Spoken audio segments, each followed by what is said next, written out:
하나님, 지난 한 주간 우리의 삶을 지켜 보호하여 주시고 이 시간 공동체가 하나님 앞에 나와 예배를 드릴 수 있는 특권, 은혜를 주셔서 감사합니다. 세상에서 수고하고 무거운 짐 지다가 다시 하나님 앞에 나옵니다.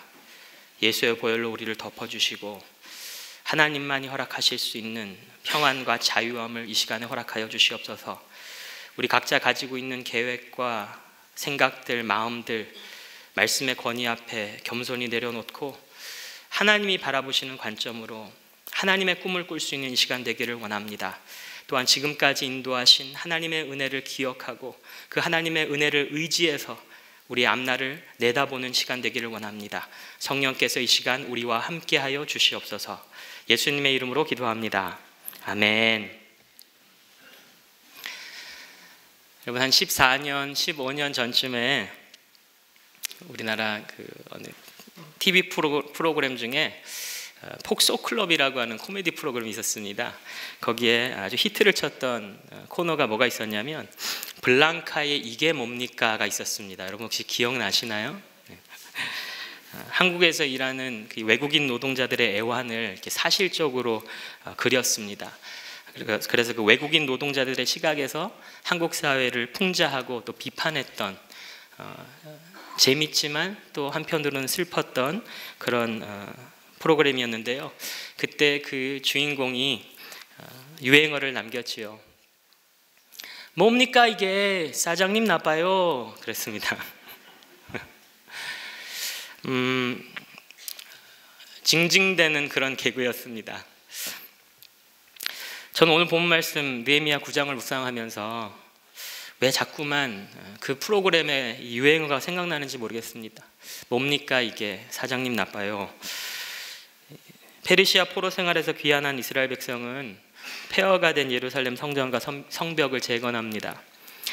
이 성전과 성벽의 완공은 이 공동체의 참회로 이어지고, 이 레위인들은 이스라엘 백성들을 대표해서 자기 민족의 부끄러운 역사를 되짚어보고 대표기도 형식의 찬양을 하나님께 올려드립니다. 그런데 우리가 이번 한 주간 묵상하고 읽었던 것처럼 이 찬양 혹은 이 대표기도의 마무리를 보니까 뭔가 징징대는 것 같은 뉘앙스가 느껴집니다. 오늘 읽진 않았지만 36절에 보면 그러나 보십시오, 오늘 이처럼 우리는 종살이를 합니다. 다른 곳도 아니고 좋은 과일과 곡식을 먹고 살라고 우리 조상에게 주신 바로 그 땅에서 우리가 종이 되었습니다. 그리고 37절 이어서 땅에서 나는 풍성한 소출은 우리의 죄를 벌하시려고 세운 이방 왕들의 것이 되었습니다. 그 왕들은 우리의 몸뚱이도 우리의 가축도 마음대로 부립니다. 이처럼 우리는 무서운 고역을 치르고 있습니다. 페르시아에서 돌아오면 뭐합니까? 여기서도 똑같이 종살이하고 있는데, 열심히 농사짓고 수확하면 뭐합니까? 그거 다 세금으로 빼앗기는데, 이렇게 살아봤자 뭐합니까? 내 몸뚱이 하나 내가 마음대로 못 부리는데 뭡니까 이게, 하나님 나빠요. 과연 이 징징됨을 정말 찬양이라고, 대표 기도라고 말할 수 있을까요? 온통 힘들다 죽겠다 못해 먹겠다, 이 징징됨에 하나님은 정말 귀를 기울여 주실까요? 네, 사실 힘들다 죽겠다 못해 먹겠다 제발 우리 좀 살려달라 애걸복걸하는 것 같은 이 레위인들의 찬양과 기도 속에는 하나님의 주권을 선포하고 바라보는 그들의 신앙의 고백이 담겨 있습니다. 우리 사랑하는 이교회 성도 여러분, 무슨 이유에서든지 간에 혹시 이런 레위인과 같은 마음으로 이 자리에 나오진 않으셨습니까? 먹고 사는 것 너무 힘듭니다. 하나님, 자식 키우는 것 정말 죽을 것 같습니다. 목자로 섬기는 것, 교사로 섬기는 것 더 이상 못해 먹겠습니다. 혹시 아까 찬양하실 때도 이런 징징대는 마음으로 찬양하진 않으셨습니까? 보혈을 지나 하나님 나빠요, 이게 뭡니까 아버지 나빠요. 지금 이 시간 하나님께 올려드리는 우리의 예배가 뭡니까 이게 하나님 나빠요, 그런 징징됨의 향연이 아니라 하나님의 주권을 선포하는 우리의 복된 신앙 고백이 되시기를 주님의 이름으로 축복합니다. 레위인들의 찬양과 기도는 하나님의 꿈을 바라봤습니다. 제가 4년 반 전에 미국에서 한국으로 들어오고 몇 달 안 있다가 저희 외할머니께서, 미국에 사시는 외할머니께서 방문하러 나오셨습니다. 손주가 있으니까 겸사겸사 한국에 들어오신 건데요. 낮에 집에 계실 때 할머니를 어떻게 잘 섬겨드릴까 생각하다가, 그래, TV를 틀어드려야겠다. 왜냐하면 그 당시만 해도 저희 할머니는 미국에서 한국 드라마나 뭐 프로그램을 보시려면 동네 비디오 가게를 가셔야 됐거든요.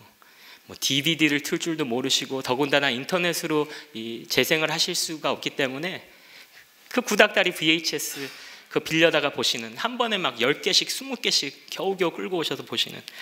그래서 할머니, 제가 진짜 재밌는 거 보여드릴게요. TV를 틀어놓고 그냥 보시고 싶은 프로그램 아무거나 그때그때 볼 수 있게. 저는 뭐 이거저거 많이 보여드리고 싶었는데 할머니는 딱 하나만 고집하시더라고요. 모두 다 김치. 여러분 그 프로그램 아세요? 모두 다 김치. 할머니 때문에 전 기억합니다. 제 할머니의 표현에 의하면 이 모두 다 김치라고 하는 프로그램은 이렇습니다. 조강지처를 버리고 새 장가간 어느 썩을 놈의 최후다. 그래서 김치 장사를 통해서 출세해서 복수하는 조강지처의 이야기다. 구약 성경을 읽다 보면 이스라엘의 역사가 모두 다 김치인 것을 발견하게 됩니다. 출애굽기에서부터 시작해서 열왕기 또 역대기에 이르기까지 계속해서 똑같이 반복되는 레파토리가 무엇이냐면 일편단심 하나님, 그리고 바람난 이스라엘이죠. 지겹도록 한 곳만 바라보시는 하나님이 계시고요, 더 지겹도록 딴 곳을 바라보는 이스라엘이 있습니다. 오늘 본문 말씀 느헤미야 9장 27절에서 31절의 말씀도 사실은 모두 다 김치 사사기 편이 지금 재방송되고 있거든요. 40년 광야 생활 끝에 약속의 땅에 들어간 이스라엘 민족은 하나님의 구원과 보호를 받으면서도 정작 등이 따시고 배가 부르니까 조강지쳐 버리듯이 하나님을 버렸습니다. 28절 말씀 상반부에 보면, 그러나 편안하게 살면 주님께서 보고 계시는데도 또다시 못된 일을 저질렀습니다. 사실 우리의 모습이 이렇지 않습니까? 저도 처음 한국에 다시 들어오고 저희 교회 부임할 때만 해도 너무너무 두려워서, 내가 과연 한국에서 사역할 수 있을까? 살아남을 수 있을까? 우리 아이들은 어떻게 지키지? 그냥 새벽에 알람을 맞추지 않아도 그냥 눈이 떠지더라고요. 그래서 매일매일 새벽 제단을 쌓게 되더라고요. 그리고 뭐 새벽 예배만 나오겠습니까? 나와서 엄청 부르짖게 되더라고요. 그래도 나름 얌전한 사람이라고 생각하는데 그 시간만큼은 뭐 눈물 콧물 할 거 없이 그냥 무조건 질러댔습니다.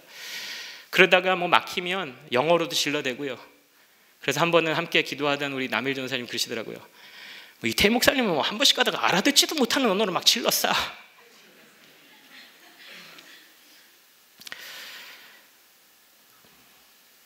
그런데 한국이 적응이 되기 시작하는 겁니다. 공동체가 편안해지기 시작하는 겁니다. 등 따시고 배부르니까 사람이 달라지기 시작하는 겁니다. 이스라엘은 외도의 달인이었습니다. 영적인 바람기가 얼마나 타고난 것이었는지 그 바람난 횟수와 수위는 타의 추종을 불허했습니다.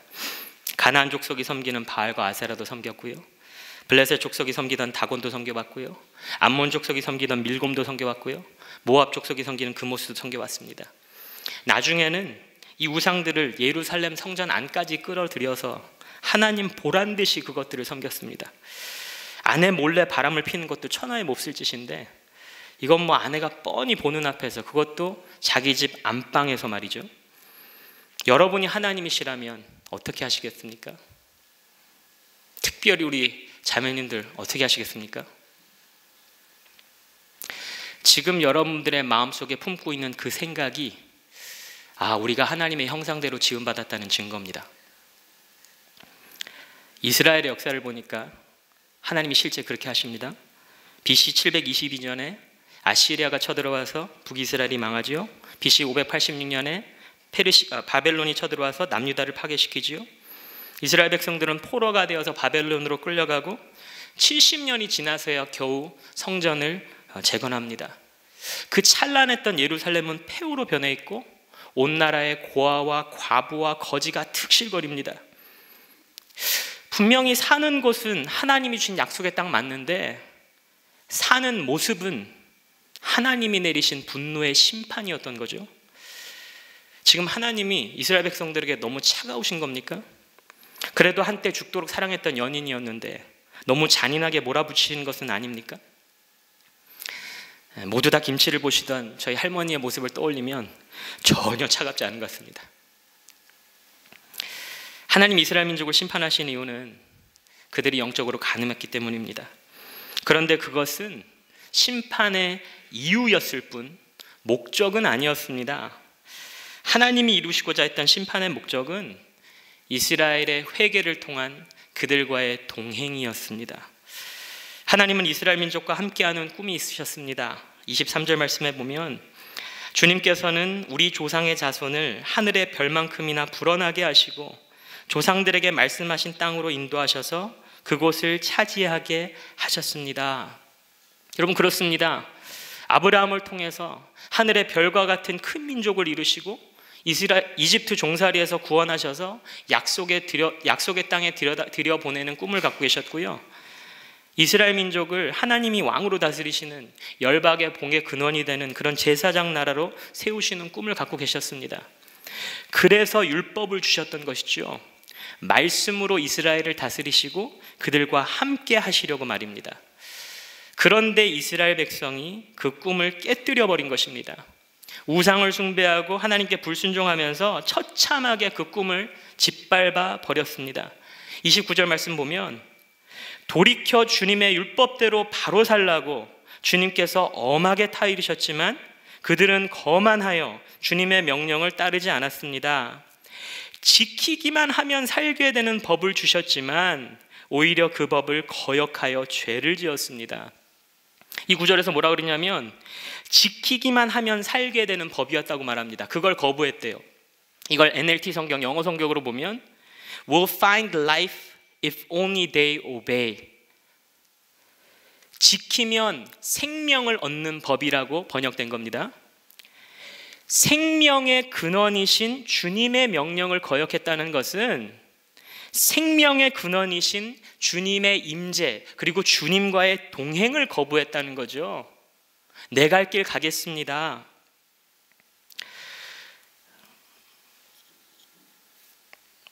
몇 년 전 OECD 삶의 질 보고서에 보니까 How's Life Report 34개의 나라 중에서 우리나라가 1등을 한 게 있고 꼴등을 한 게 있었습니다. 1등을 한 것은 어린이 학업 성취도. 네, 우리 주변에 있는 아이들 초등학교 때부터 얼마나 열심히 공부하고 얼마나 빡빡한 일정을 보내는지만 봐도 이 조사는 정말 신뢰도가 있습니다. 믿을 만한 것 같습니다. 그런데 꼴등을 한 게 있어요. 34개 나라 중에 34등. 부모와 함께 보내는 시간. 하루에 48분이랍니다. 더 놀라운 것은 아버지가 자녀와 함께 놀거나 공부를 도와주는 시간. 저도 참 마음이 찔렸는데요. 고작 3분이었습니다. 오늘날 자녀에게 있어서 부모의 자리, 특별히 아버지의 그 물리적인, 정서적인 그 부재로 인한 영향에 대한 연구들이 계속해서 나오고 있고 증명이 되고 있는데 참 가슴이 아프죠. 가족과 시간을 보낼 수 없는 아이들의 스케줄, 그리고 그렇게 살아야만 살아남을 수 있는 아버지들의 스케줄. 여러분 생각해 보면 가족과 보내는 시간이 꼴찌인데 학업 성취도가 1등인들 그것이 우리 삶의 질에 있어서 무슨 의미가 있겠습니까? 내가 내 아이와 보내는 내 시간도 내 마음대로 낼 수 없는데 내가 내 인생 내 뜻대로 살아봤자 무슨 소용이 있겠습니까? 바로 이것이 오늘 본문에서 레위인들의 찬양이고 기도이고 고백이었습니다. 36절 다시 가보면, 그러나 보십시오, 오늘 이처럼 우리는 종살이를 합니다. 다른 곳도 아니고 좋은 과일과 곡식을 먹고 살라고 우리 조상에게 주신 바로 그 땅에서 우리가 종이 되었습니다. 다시 말하면 하나님, 약속하신 땅에 들어가서 살면 뭐합니까?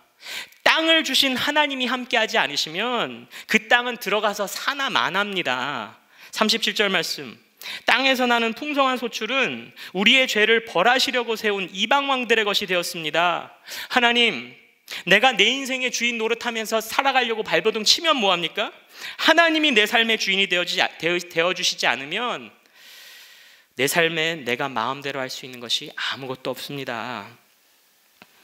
마치 출애굽기 33장에서 이스라엘 백성들이 모세가 율법을 받으려고 시내산으로 올라간 사이에 아론과 함께 금송아지를 만들지 않습니까? 그때 하나님이 분노하셔서 모세에게 말씀하시잖아요. 내가 이 백성 더 이상 못 참겠다. 같이 있다가는 내가 다 죽여버릴 것 같아. 약속의 땅은 내가 이미 약속한 거니까 들여보내줄게. 그런데 나는 여기까지만 같이 할게.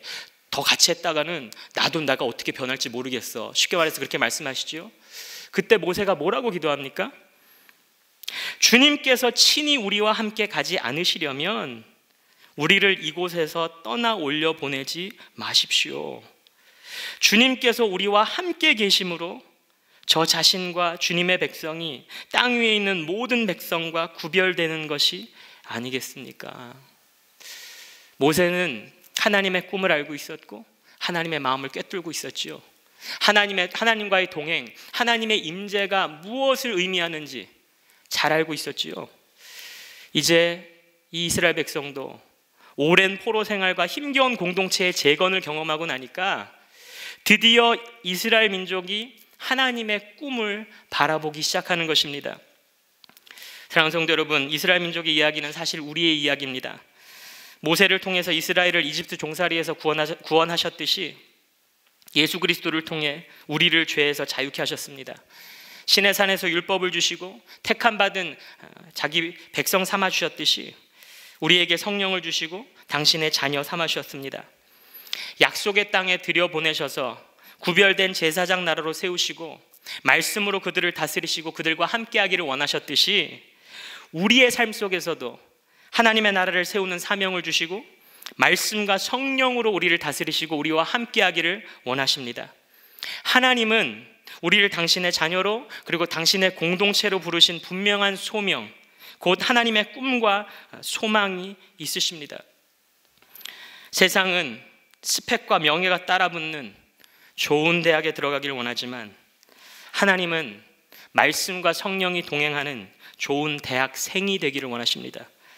세상은 돈 많이 버는 좋은 직장에 다니길 원하지만 하나님은 영혼을 많이 구하는 좋은 직장인이 되기를 바라십니다.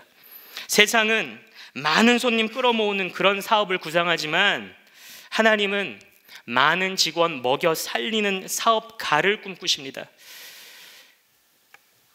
몇 해 전에 새해를 앞두고 중국 상하이 천이광장이라는 곳에 수많은 인파가 모였습니다. 새해를 맞이하기 위해서. 그런데 그때 어느 고층 건물 위에서 어느 고약한 사람이 어린아이들이 하는 보드게임 있죠. 부루마블, 모노폴리 이런 데서 쓰는 가짜 돈. 그 가짜 돈을 그냥 뿌려버렸습니다. 날도 어둡죠. 사람들 많이 모여있죠. 하늘에서 돈 같은 게 떨어지니까 이 많은 인파가 어떻게 했겠습니까? 너나 할 것이 다 붙잡으려고. 그때 그 몰려드는 사람들로 인해서 그 자리에서 깔려 죽은 사람이 36명이었습니다. 그리고 47명이 부상을 당했다고 합니다. 저와 여러분이 그 자리에 있었더라면 저희는 어떻게 했을까요? 전 솔직히 자신이 없습니다.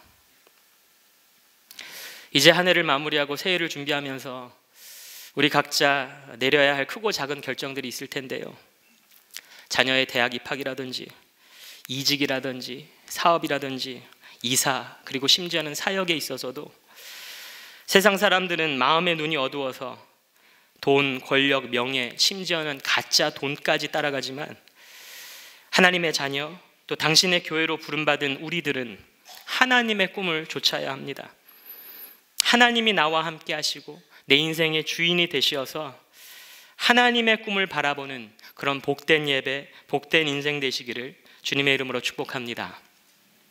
레위인들의 찬양과 기도는 하나님의 꿈을 바라봤습니다. 마지막으로 레위인들의 찬양과 기도는 하나님의 은혜를 바라봤습니다.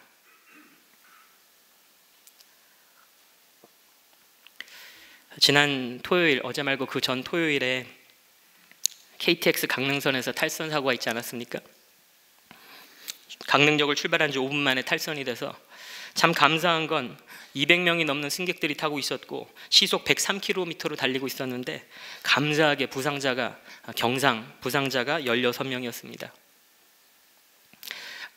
알고 봤더니 두 선로 전환기에 케이블이 엇갈리게 꽂혀 있어가지고 이 고장 신호가 잘못 수신이 되는 바람에 그렇게 사고가 났다고 초동 조사 결과 나왔습니다.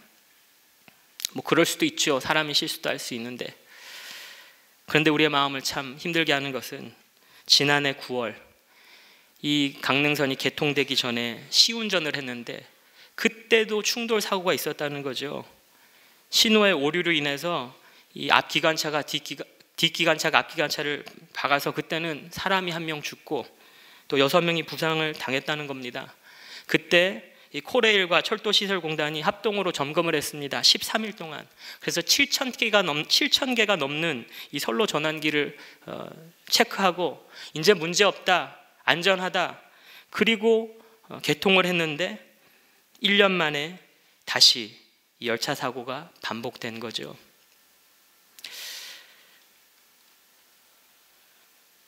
이 회사의 사장은 열차 사고에 대한 책임을 지고 전격 사퇴했습니다. 그러면 성경이 증거하는 이스라엘 민족의 역사는 그럼에도 불구하고의 무한 반복이라고 할 수 있습니다. Nevertheless, 그럼에도 불구하고. 한번 따라해 볼까요? 그럼에도 불구하고. 모두 다 김치. 26절 말씀. 그런데도 라고 시작하지요. 그게 영어로 nevertheless입니다. 그럼에도 불구하고 그들은 순종하지 않고 오히려 주님께 반역하였으며. 이게 사사기 시대에 반복된 이스라엘 민족의 역사입니다. 하나님의 인도와 보호를 힘입어서 약속의 땅에 들어갔지만 등 따시고 배부르니까 하나님께 불순종하기 시작했습니다. 하나님은 주변 이방 민족들을 앞세워서 그들을 혼내셨고 이스라엘 백성들은 다시 하나님을 찾았습니다. 그때마다 하나님은 사사를 보내셔서 그들을 구원하셨습니다. 27절 말씀.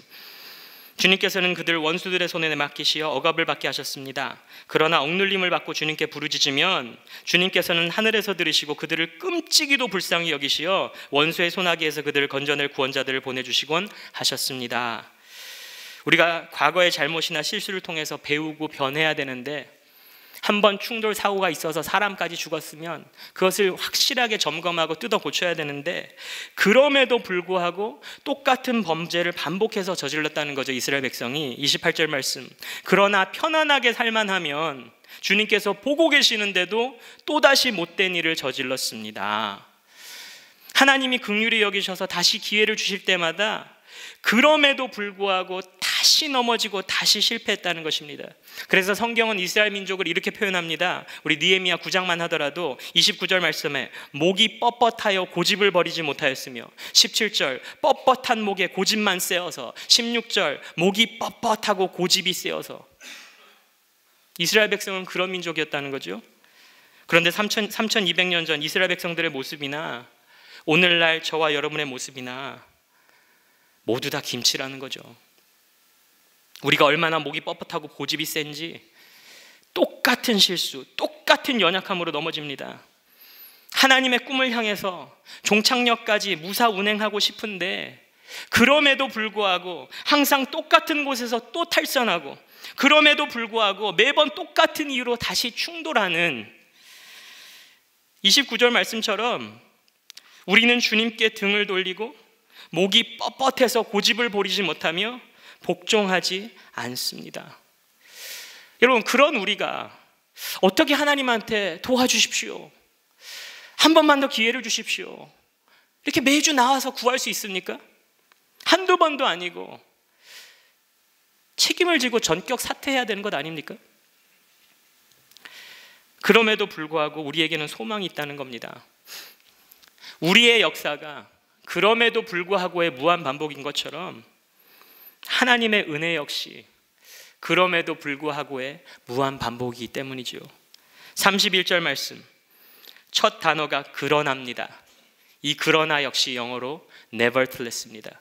그럼에도 불구하고 주님께서는 은혜로우시며 사람을 불쌍히 여기시는 하나님이시기에 그들을 끔찍이도 불쌍히 여기셔서 멸망시키지도 않으시고 버리지도 않으셨습니다. 우리 사랑하는 성도 여러분, 우리가 주님께 등을 돌릴 때 주님의 얼굴은 여전히 우리를 향하십니다. 우리의 뻣뻣한 목이 우리의 고집을 버리지 못할 때 주님의 인자하신 성품은 당신의 긍휼을 버리지 못하십니다.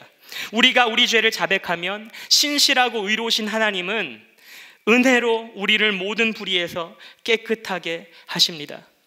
우리의 행보는 모두 다 김치지만 하나님의 행하심은 모두 다 은혜입니다.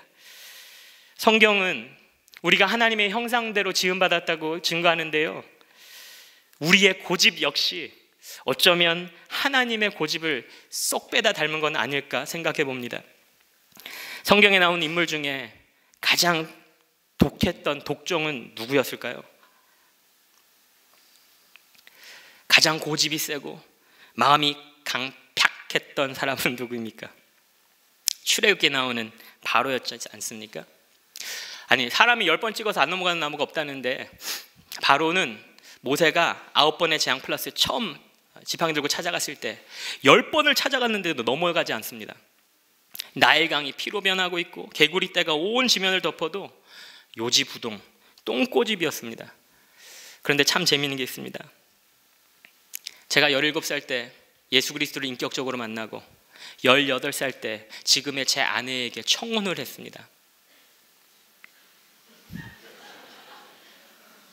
그 당시 100불도 하지 않는 10K, 10K짜리 들어보셨어요? 잘 못 갈걸요. 얇은 0.5mm도 안 되는 백금 반지를 들고 청혼을 했습니다. 당연히 거절당했죠. 그때 받아줬으면 인생이 막막했을 겁니다. 근데 그때부터 제 아내를 쫓아다녔습니다. 물론 그 과정 중에는 잠시 포기하고 다른 곳을 바라보기도 했습니다. 근데 아무튼 쫓아다닌 기간을 다 합쳐보니까 7년이에요. 7년. 저희가 결혼을 하고 이제는 제가 그 7년 쫓아다닌 끝에 올해로 11년째 이 승리자의 삶을 살고 있는데, 결혼을 하고 제 아내가 늘 궁금해하더라고요. 당신 어떻게 이렇게 7년 동안 쫓아다녔냐? 참 독종이다. 솔직히 말해봐라. 날 진짜 사랑해서 결혼한 거 아니지? 그 남자의 오기 때문에 한 거지? 제가 독종이래요. 그럼 저는 뭐라고 얘기할까요? 나는 당신이 더 독종이다. 어떻게 내가 그렇게 7년을 쫓아다니고 있는 거 없는 거 다 갖다 바치는데도 7년 동안 마음의 문을 안 열어주냐? 나보다 당신이 더 독종이다. 서로 독종이래요. 그럼 모세의 입장에서 바로는 독했습니다. 아니 10번을 찾아가도 재앙을 보여줘도. 그런데 바로의 입장에서 모세는요, 더 독종이죠. 번번이 거절을 하고 속이고 다그치고 다시는 내 앞에 나타나지 마라. 그런데 다음 날 또 찾아옵니다. 그리고 찾아올 때 그냥 찾아오는 것도 아니죠. 한 손에 재앙을 한 바가지 들고 오는데 이전에 갖고 왔던 재앙보다 훨씬 더 업그레이드된 걸로. 바로가 10,000번, 1000번을 거절할 독종이었다면 모세는 10,000번 하고도 한 번 더, 1000번 하고도 한 번 더 찾아올 왕 독종이었습니다. 독종 중에 독종, 독종 of all 독종스. 그런 모세가 바로보다 정말 독할 수 있었던 이유가 무엇인지 아십니까? 온 지면에 모세보다 온유한 사람은 없다고 하나님 말씀하셨는데 어떻게 독할 수 있었을까? 모세보다도 독한 하나님의 은혜 때문이었습니다. 태어나자마자 바로 왕의 대학살이 시작됐습니다. 하나님은 거기서 지켜주시고 보호해 주셨지요. 어미가 이 아이를 갈대상자에 집어넣고 나일강에 흘러보낼 때 바로 공주의 발 앞까지 하나님이 안전하게 지켜 보호해 주셨지요. 40세가 되던 해에 사람을 죽이고 도망을 칠 때 미디안 광야까지 안전하게 지켜 보호해 주셨지요. 80세가 되었을 때 드디어 하나님의 부르심을 따라 이집트로 다시 돌려보내실 때 그 떨기나무 앞에서 못 갑니다 하나님, 저는 못합니다, 말주변이 없습니다, 사람들이 저를 믿겠습니까? 타이르기도 하고 재촉하기도 하고 협박도 하고 공갈해서 그렇게 보내시는 그 하나님의 은혜. 모세가 10번 거절당하고도 11번째 찾아갈 수 있었던 것은 모세를 12번, 13번이라도 보호하시고 인도하셔서 다시 바로 앞으로 보내시는 하나님의 은혜 때문이었습니다. 바로 이것이 사도 바울의 고백 아닙니까? 디모데후서 1장 12절에 그러므로 나는 이런 고난을 당하면서도 부끄러워하지 않습니다. 나는 내가 믿어온 분을 잘 알고 있고 또 내가 맡은 것을 그분이 그날까지 지켜주실 수 있음을 확신합니다. 우리 사랑하는 성도 여러분, 우리가 하나님의 은혜를 바라볼 수 있는 이유는 하나님이 우리를 은혜로 바라보시기 때문입니다. 우리가 하나님의 은혜를 끝까지 붙잡을 수 있는 근거는 하나님이 우리를 은혜로 끝까지 붙잡고 계시기 때문입니다. 계속해서 반복되는 똑같은 잘못이나 실수가 있으십니까? 예수 믿고 난 뒤에도 여전히 버리지 못하는 옛 습관들이 자꾸만 저와 여러분의 발목을 잡고 있지는 않습니까? 네, 물론 회개해야지요. 정말 냉정하게 직면해야 됩니다. 하지만 우리의 연약함보다 하나님의 은혜가 훨씬 더 크고 독한 줄로 믿으시기 바랍니다.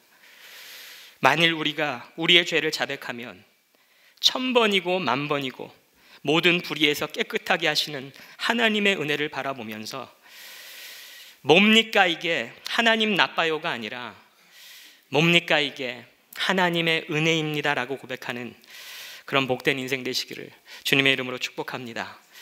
말씀을 맺겠습니다. 빌 커너라고 하는 미국의 어느 50대 남성이 20살짜리 딸 아비라고 한 딸이 있었는데 수영장 사고로 죽어버렸습니다. 이 딸은 평소에 장기기증 희망자였습니다. 죽은 딸의 심장으로 심장병을 앓고 있던 21살짜리 흑인 청년 루먼트 잭 주니어라고 하는 청년이 살아났습니다. 심장 이식 수술을 받았지요. 그리고 해가 바뀌고 Father's Day, 아버지의 날이 되었습니다. 미국은 어버이날 대신에 어머니의 날, 아버지의 날 따로따로 지키지 않습니까? 아버지의 날을 기념으로 이 딸을 먼저 보낸 빌, 이 사람이 생각했습니다. 우리 딸의 심장을 이식받은 이 루먼트라는 청년을 방문하고 싶다. 그래서 그냥 가는 것이 아니라 자전거를 타고 가자. 자전거를 타고 가면서 멈추는 곳마다 이 장기 기증에 대한 이 경각심을 불러일으키고 나도 그 여행을 통해서 상처받은 마음을 좀 치유받자. 그래서 이분이 미국의 가장 꼭대기에 있는 위스콘신에 사셨는데 가장 남쪽에 있는 루이지애나, 루먼트라는 청년이 루이지애나에 살았나 봅니다. 거기까지 자전거로 왕복 50일 2240km를 달렸습니다. 이 빌이 온다는 소식을 루먼트가 알고 있었죠. 준비했습니다. 뭘 준비할까? 무엇을 드릴까? 그래도 내 생명의 은인인데 그 당신의 딸을, 그 심장을 내게 줘서 내가 이렇게 살고 있는데 그 은혜를 어떻게 갚을까? 드디어 아버지의 날이 되고 자전거를 타고 나타났습니다. 빌이. 루먼트는 빌을 만나자마자 준비해놓은 선물을 꺼내 들었는데 그럼 뭘 것 같으세요? 청진기였습니다. 청진기. 청진기를 꺼내주면서 자신의 가슴을 열었습니다. 당신의 딸의 심장 소리를 들어보라고. 빌은 청진기를 갖다 대고 한마디 했습니다. It's working. 잘 뛰고 있네요. 사랑하는 성도 여러분, 2000년 전 골고다 언덕은 저와 여러분의 수술대이지 않았습니까? 죄로 인해서 고장난 우리의 심장을 하나님은 당신의 아들의 것으로 바꿔주셨습니다. 이제 연말 연시입니다. 크리스마스의 계절입니다. 2주 전에 제가 목회 편지로도 썼지만 정작 주인공이신 예수님만 쏙 빠져있는 것 같은 우리의 연말 연시. 우리는 주님을 위해 무엇을 준비할 수 있을까요? 오늘 말씀처럼 우리 주님의 은혜를 바라봤으면 좋겠습니다. 우리에게 이 새로운 생명과 심장을 허락하신 그 주님의 은혜를 바라봤으면 좋겠고요. 이제는 이 심장의 주인이신 그분의 꿈을 바라봤으면 좋겠습니다. 지난 한 해 동안 내가 어떻게 살아왔는지, 앞으로 한 해 어떻게 계획할 것인지 우리가 하나님의 꿈 안에서 바라봤으면 좋겠습니다. 그리할 때에 세상 그 무엇보다도 귀한 복된 선물을 준비하고 하나님께 내어드리는 그런 연말 연시 되시기를 주님의 이름으로 축복합니다. 우리 시간에 함께 기도하겠습니다.